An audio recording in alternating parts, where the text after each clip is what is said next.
प्रताप सिंह, उप कुलपति डॉक्टर ध्रुव कुमार, माननीय अतिथिगण, प्रिय छात्राओं और छात्र और सदैव और सपने।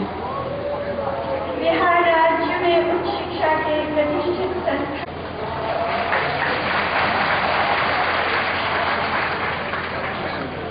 इस अवसर पर दीक्षांत भाषण देने के लिए मुझे आमंत्रित किया गया। यह मेरे लिए अत्यंत गौरव और ले लीजिए, नीचे उतरिए, यह विश्वविद्यालय का 5वां वार्षिक दीक्षांत समारोह है।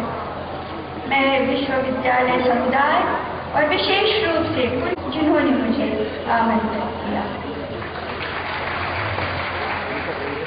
यह समीचीन है कि इस विश्वविद्यालय का नाम सुप्रसिद्ध नेताओं ने केंद्र सरकार में विभिन्न पदों पर रहकर देश की सेवा की थी। विश्वविद्यालय का नाम मिथिला शब्द के साथ जोड़ा जाना हमें इस क्षेत्र के गौरवशाली इतिहास और संस्कृति का स्मरण कराता है। वस्तुतः मिथिला प्राचीन काल से ही शिक्षा के लिए विख्यात रही है। संस्कृत साहित्य और दर्शन के उत्कट विद्वान वाचस्पति मिश्र और मंडन मिश्र, वरेण्य कवि विद्यापति, आधुनिक भारत के बहुचर्चित व्यक्तित्व सर गंगानाथ झा और अंग्रेजी भाषा और साहित्य के विद्वान डॉक्टर अमरनाथ झा प्रभृति प्रखर चिंतक एवं शिक्षाविद विद्या वैभव और वैदुष्य की इस उर्वरा पुण्य भूमि के वरद पुत्र थे। आज भी मिथिला की ये सारस्वत परंपरा कायम है। मिथिला की चर्चा छीनते ही विशेष रूप से मंडन मिश्र और विद्यापति से जुड़ी स्मृतियां मन को घेरने लगती हैं। दोनों ही जाने कितनी लोकोक्तियों की ग्रंथियों के महानायक हैं। मंडन मिश्र अपने पांडित्य के लिए बहुचर्चित थे और चारों ओर उनकी विद्वता की महीन खुशबू फैली हुई थी। जहाँ तक विद्यापति का प्रश्न है, वे राधा कृष्ण संबंधी प्रेम गीतों और अपने आराध्य भगवान शंकर को समर्पित भक्ति गीतों के लिए सुविख्यात हैं। वस्तुतः वे मैथिलों के जीवन और संस्कारों के अभिन्न अंग बन गए हैं। आज भी बिना उनके गीतों के उनका कोई लोकाचार संभव ही नहीं। विशेष रूप से विवाहोत्सव और अन्य मांगलिक अवसरों पर तो उनके गीतों की धूम मची होती है। मिथिला की अपनी कलात्मक और सांस्कृतिक विरासत है, जो मैं मंत्रमुग्ध होकर जब से आई हूँ तब से यहाँ पर देख रही हूँ, और मैं बधाई देना चाहती हूँ यहाँ के छात्रों को और शिक्षकों को, कुलपति महोदय को, कि आपके यहाँ इतने सारे कला प्रेमी कलाविद हैं जिन्होंने आज ऐसा अद्भुत पंडाल सजाया है दीक्षांत समारोह के अवसर पर। मधुबनी स्कूल ऑफ पेंटिंग के नाम से बहुचर्चित मिथिला चित्रकला के लिए यह विश्वविख्यात है। ये भारतीय शास्त्रीय संगीत दरभंगा घराना के लिए भी बहुविश्रुत है।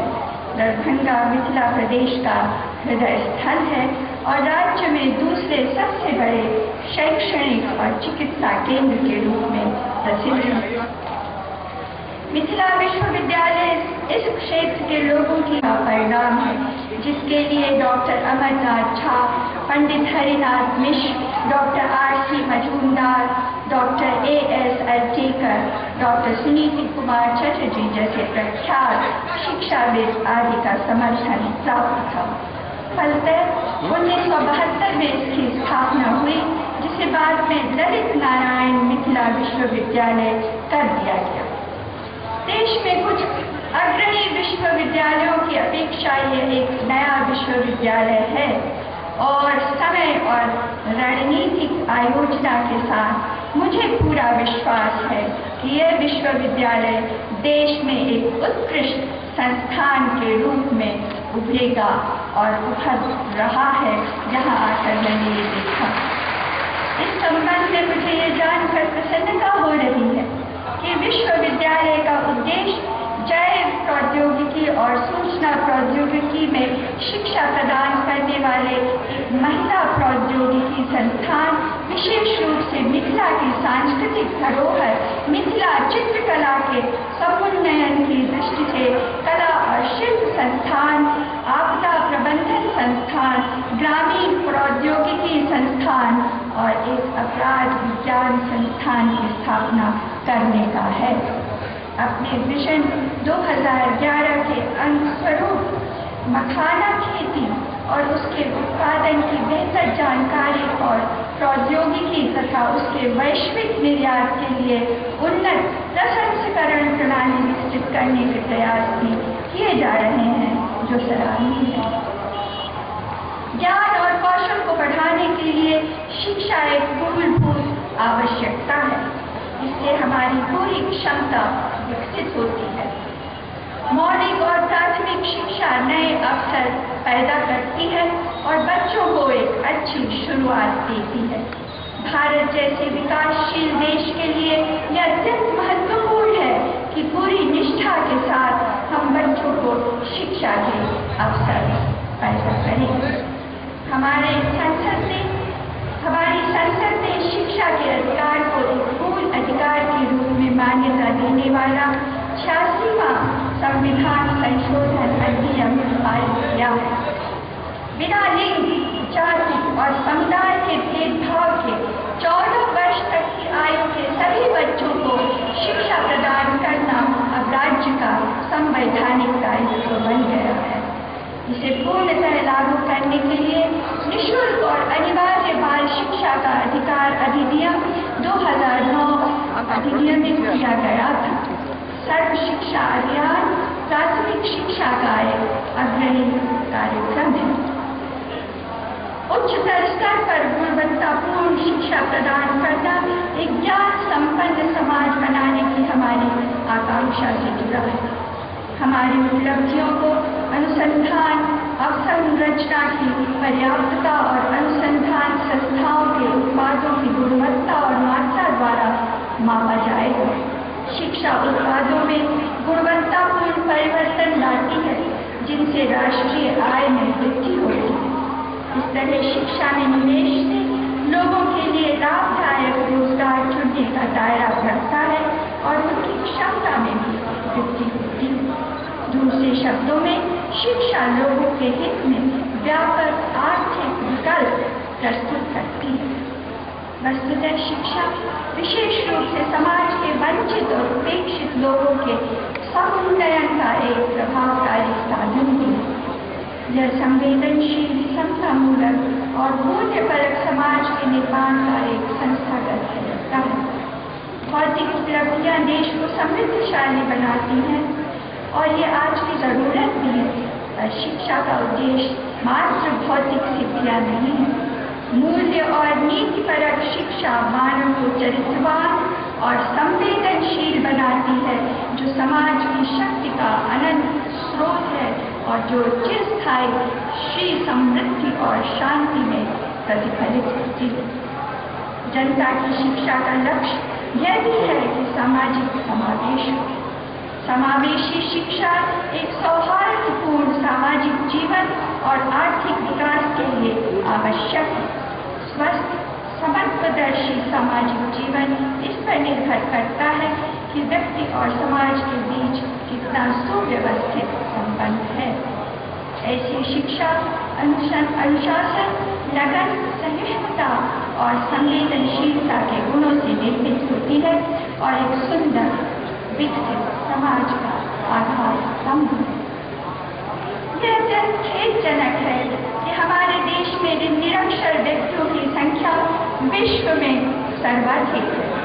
संपन्न, शिक्षित और शहरों में बसे लोगों तथा निर्धन, निरक्षर या अर्धसाक्षर ग्रामीणों एवं अन्य वंचित वर्गों के बीच गहरी खाई है। स्त्री पुरुष के बीच शिक्षा के स्तर में बड़ा भारी अंतर है। विभिन्न राज्यों के बीच भी व्यापक असमानताएं हैं। इन कारणों से ये समस्या और बढ़ गई। भांति भांति की असमानताओं को दूर किया जाना विशेष है। अतः शिक्षा में निवेश और अवसरों की दृष्टि से गांव और शहर के बीच की खाई को पाटना एक बहुत बड़ी चुनौती है।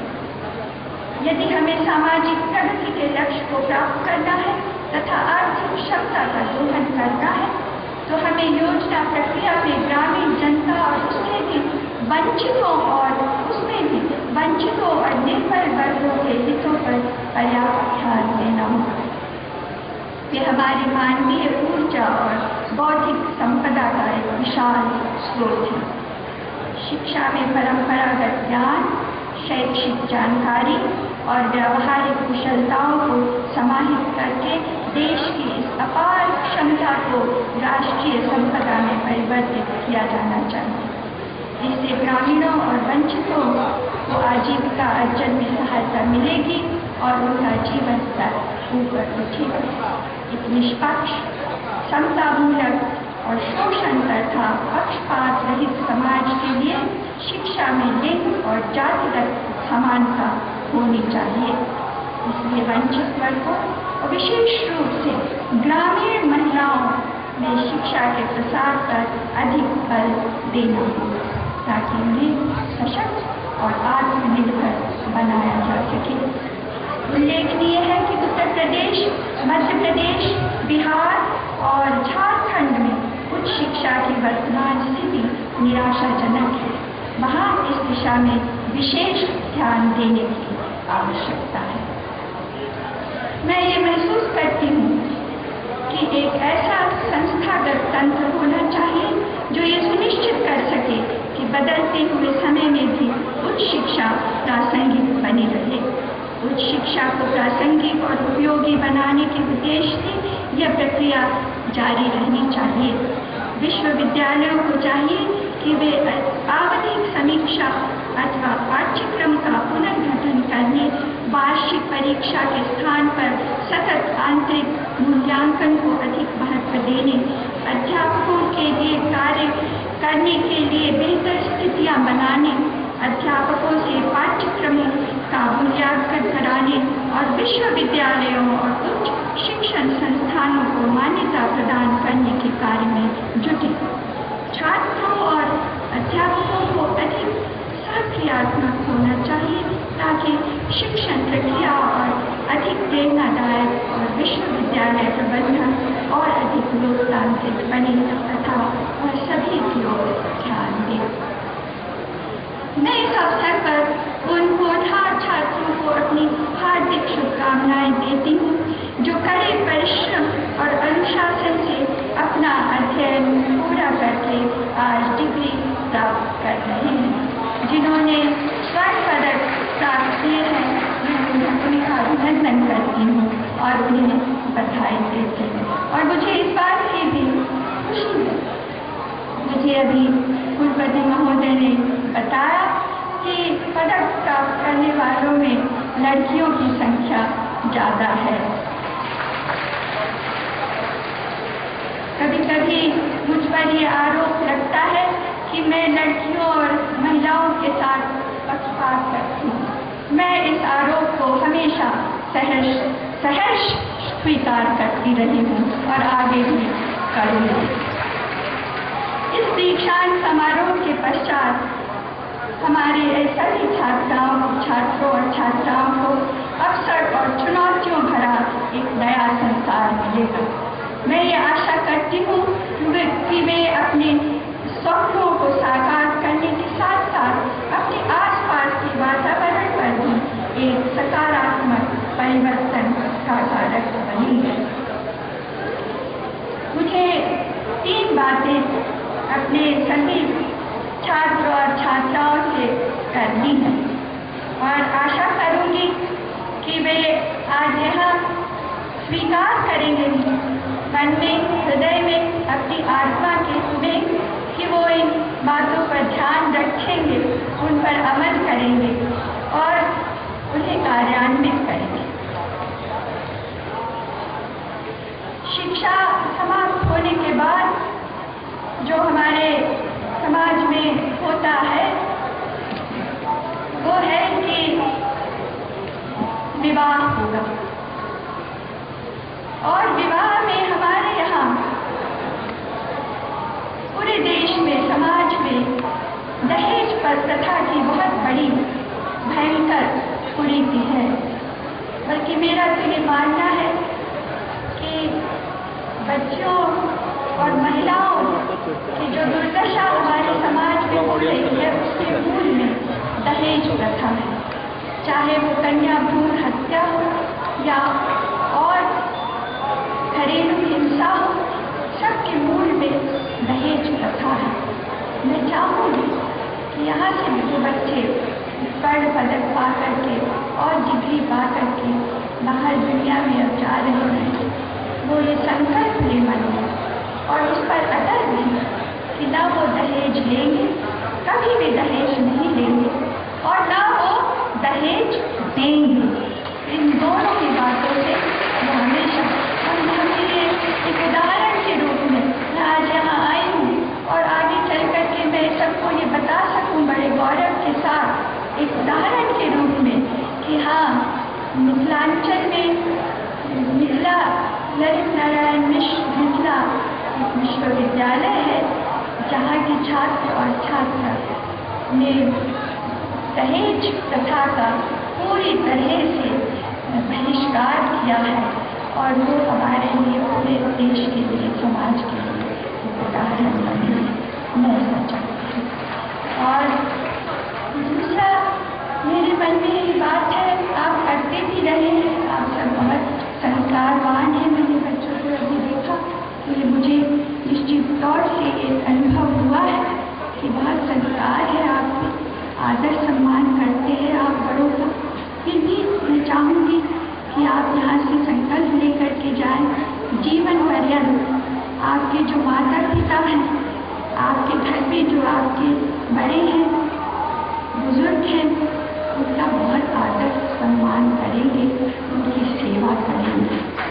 और जो समर्थ है वो कभी कभी सोचते हैं कि नौकर चाकर रख दिया है माता पिता की सेवा के लिए तो हमारी कर्तव्य की शुरू हो गई। नहीं, कितने भी घर में और लोग हों उनकी सेवा करने, आप स्वयं जाकर अगर पैर दबाना है तो पैर दबाएंगे, सिर दबाना है तो सिर दबाएंगे, पानी देना है तो पानी देंगे। जो भी सेवा है रोज दिनचर्या के रूप में आप अपने माता पिता की करेंगे। आप जानते हैं हम जिस देश में रहते हैं वहाँ पर सौभाग्यशाली है कि आपको आपके माता पिता ने पूरा समर्थन देकर के उच्च शिक्षा दिलाई है। हमारे गांव, हमारे देश में आज भी बहुत से ऐसे माता पिता हैं जो ये करना चाहते हैं, लेकिन उनकी आर्थिक और दूसरी विवशताएँ हैं, वो अपने बच्चों को उच्च शिक्षा नहीं दिला पाते हैं। तो ये बात हमेशा मन में आप ध्यान में रखिए। और तीसरी बात, आप बहुत सौभाग्यशाली हैं, मिथिलांचल में है, यहाँ तो नदियाँ ही नदियाँ, नदियों का जाल बिछा हुआ, बागमती है, पूरी गंडक है, यहाँ पर कोसी है, गंगा भी है और सब और भी बहुत सी नदियाँ हैं। आपके पास तो पानी की कमी नहीं है, मगर देश में और हिस्से हैं जहाँ पानी की बहुत कमी हो रही है। और देश में ही नहीं, आप तो पढ़ते हैं देश में, पूरी दुनिया में कहा जा रहा है कि अगर तीसरा विश्व युद्ध हुआ तो पानी को लेकर होगा, पानी की इतनी कमी हो रही है। तो हमें बचपन से सिखाया जाता है, अन्न की कीमत हमें बचपन से सिखाई जाती है कि अन्न कभी बर्बाद नहीं करना चाहिए। लेकिन जिस तरह से पानी की कमी हो रही है, हमारी नदियाँ जो है, बड़ी बड़ी नदियाँ अब जिस तरह से गंदा नाला का स्वरूप लेके जा रही है, ऐसी स्थिति में मुझे लगता है कि जो पढ़ लिख गए हैं विशेष रूप से उनका ये दायित्व बनता है कि वो संकल्प लें कि पानी का एक बूंद भी वो बर्बाद नहीं होने देंगे। और ये आप खुद ही नहीं है और जब भी जाए इसका ध्यान रखें। ये तीन बातें हैं जिसकी ओर मैं आपका ध्यान दिलाना चाहती थी। इस विश्वविद्यालय के निरंतर विकास की ओर ले जाने वाली माननीय कुलपति, माननीय उप कुलपति, शिक्षक वृंद और कर्मचारीगण को उनके सफल और अथक प्रयास के लिए मैं बधाई। मुझे विश्वास है कि ये विश्वविद्यालय जिम्मेदार, विश्वस्त, अनुशासित और सामाजिक रूप से संवेदनशील नागरिक तैयार करने का अपना उत्तरदायित्व इसी प्रकार निभाता रहेगा। समाज और देश की सेवा का जज्बा रखने वाले युवाओं को शिक्षित करता रहेगा। मैं सभी के उज्ज्वल भविष्य के लिए शुभेच्छा करती हूँ। धन्यवाद। शब्द हम मिथिलावासियों के लिए वचन है और हम आज यहाँ आपको वचन देते हैं कि आपने जो कुछ भी उम्मीद हमसे रखा है सभा देखी, तो आपको निमंत्रण पत्र माननीय कुलपति महोदय के ओर प्रदान करती। जोर suggestion to all the members of Lalit Narayan Mithila university to come and witness the parliament session, and the invitation is given by none other than the Honorable Speaker of Lok Sabha, Srimati Meera Kuwar. Thank you, Madam. Thank you very much.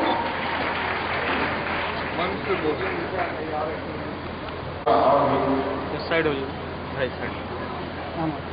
मैं आप सबके आमंत्रण पर यहाँ आई हूँ और आपने इतना मेरा स्वागत और सत्कार किया है, मेरे पास शब्द नहीं है आभार व्यक्त करने के लिए। मैंने आपको आमंत्रित किया है संसद में आने के लिए और संसद देखने के लिए। जैसे कि आप कुलपति महोदय जब भी उचित समझें, जो उनको सुविधा हो, आप सबों को जब सुविधा हो, आप वहाँ अवश्य आइए। मैं आपकी प्रतीक्षा में रहूँगी। धन्यवाद।